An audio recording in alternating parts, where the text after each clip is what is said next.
I'm taking back the crown. I'm all dressed up and naked. I see what's mine and take it. Oh yeah, the crown. So close I can taste it. I see what's mine and take it. Oh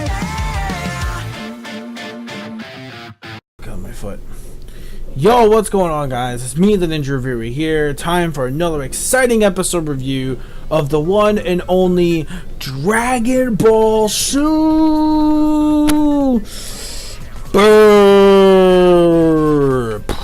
episode 1. What was it, 14?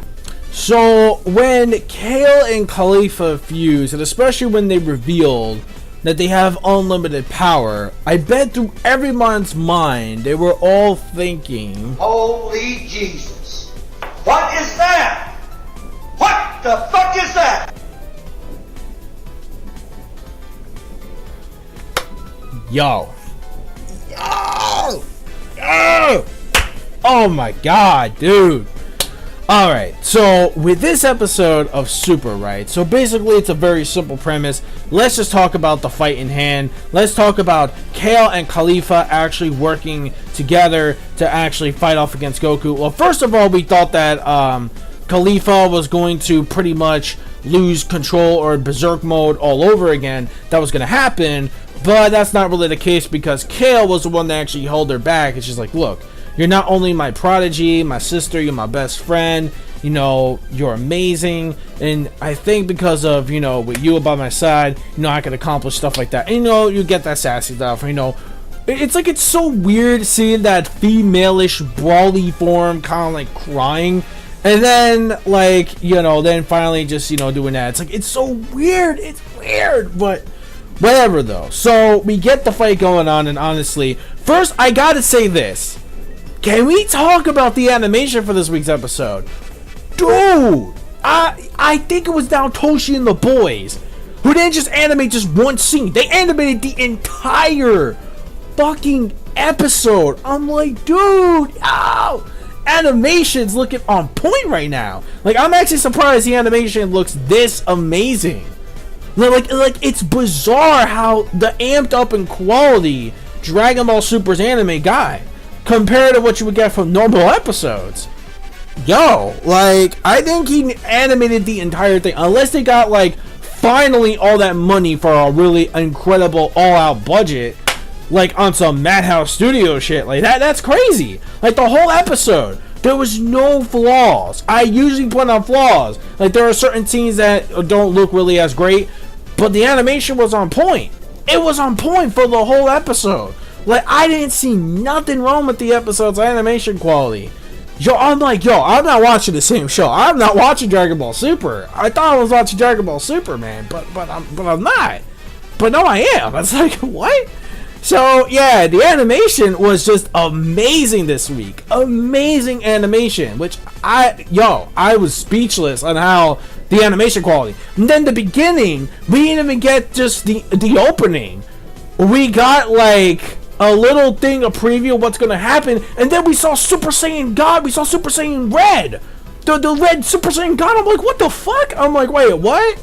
I'm like, wait, did we skip something here? Like, what's going on here? So I guess that's like their new formula they're doing now for the episodes, which is odd, but I'm like, okay. So the fight itself, you know, overall, then of course they found out that with the Super Saiyan God, the regular Red, that they're actually getting thrashed pretty much.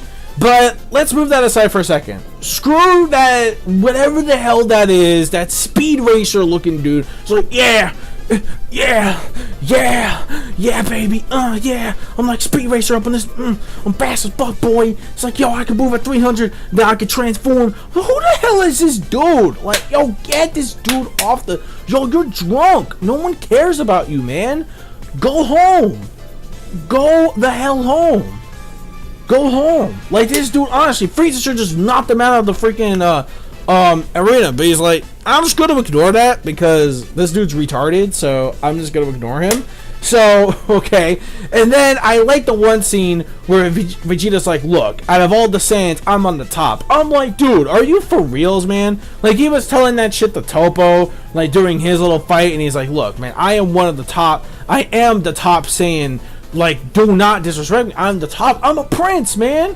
Like, I'm not just going to give it just like that. So it looks like Vegeta versus Toppo. I really wish they would kind of show, like, a bit more of that. But that's not what we're here to talk about. Because obviously they were focused more on that. So let's talk about the Kale versus Khalifa fusion. Now, the fusion was obviously with the Patora earrings. People were kind of like, either it was going to be that or just an actual fusion dance. But it turns out I kind of predicted this was going to be that, because I could tell by the earring on one of the girls that they were wearing. It makes sense that, yes, it was going to be the Patora earrings that they were going to use. And now I think it's Kali, I think it is. Kali. Like, it sounds like one of those, like, typical, like, girl, like, African girl kind of things. Like, Kali. Like, you know, like, okay, I'm not trying to be racist, but I'm just saying. But anyway, so you get my point. I think it's like Kali, I believe it is. Yeah, like, or Kali or some shit like that. I believe that's what the fusion name is now. But, yeah. So when we get to that, yeah. Now, here is the part where people are just straight out calling bullshit from every direction. The fact is that her power is limitless. Now, wow. I mean, wow. Oh boy. And the way she was actually toppling against Super Saiyan God Goku could be the case because of Patora earrings. Now, because think about it, we have a regular female Super Saiyan and a legendary female Super Saiyan. Combine those two together, you have a force to be reckoned with right now. So I can obviously tell the power scale has gone up a lot, but a lot of people are calling bullshit because Goku's in Super Saiyan God, the red form, the one that's supposed to be a lot more stronger than blue or whatever. And it's like, what the hell? You know, like, he's getting, like, toppled on. Like, you know, what the hell? He's actually, you know, taking some hits, blah, blah, blah. Like, you know, what the hell? This is some bullshit. Like, the power scaling is just broken as hell.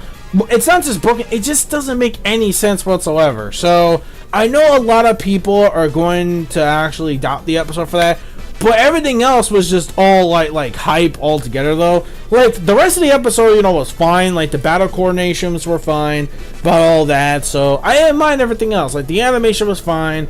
Now, I don't really think it's truly limitless though. I really don't think. I mean, granted, the speed mock, the mock speed was ridiculous. Oh my dude, the mock speed was ridiculous. Like the way they would like what the shit. That's crazy as hell, dude. So, I'm like, whoa. So, wow. Like, so is Super Saiyan God really going to be enough? Like, I don't really think the powers are limitless. I mean, the speed blitz and the power scale is ridiculous. Because, again, a legendary Super Saiyan and a regular Super Saiyan is like, wow. And that can already go up to Super Saiyan 2. But imagine, it's a possibility now they could even go like a legendary Super Saiyan 3. Now that would be pretty hype, I'm not gonna lie. But is it very limitless? I don't really think so, to be perfectly honest. I really don't think so. I think in my personal opinion, it's not what everybody's thinking. I think something's gonna happen where they're gonna get too cocky and they're gonna lose. But at the same time though, it is actually pretty cool just to see that kind of far. And the speed blitzing was just like kind of ridiculous. Well, actually, I think the name is Kefa. I got the name wrong.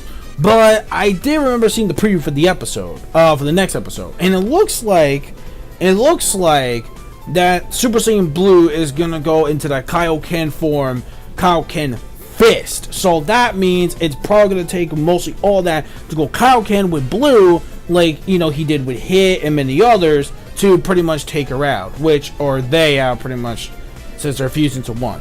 So that's what I think is going to happen right there. So let me know your thoughts in the comment section below. Overall, when it comes to this episode, it was just awesome.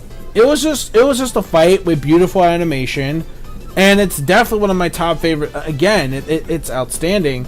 I'm gonna give it a straight up a 5 out of 5. This was just an amazing, awesome fight overall. Really enjoyed it. I mean, still, I mean, the power blitz speed is ridiculous.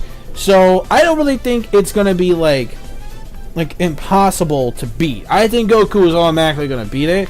Like, people are just wondering, oh, it's gonna be impossible. It's ridiculous. The power scaling is broken. Nah, I just don't really see that. That's just, you know, my take on that. But let me know your thoughts in the comment section below of this week's episode of Dragon Ball Super, episode 114. I'll see you guys next week with 115. Don't forget to rate, comment, and subscribe as always. Click the bell to join the squad, get notifications, follow my social medias, and my gamer tags as well. Peace, soul, love, chicken grease, and the sky is the limit. And my manga fans, keep supporting what you watch.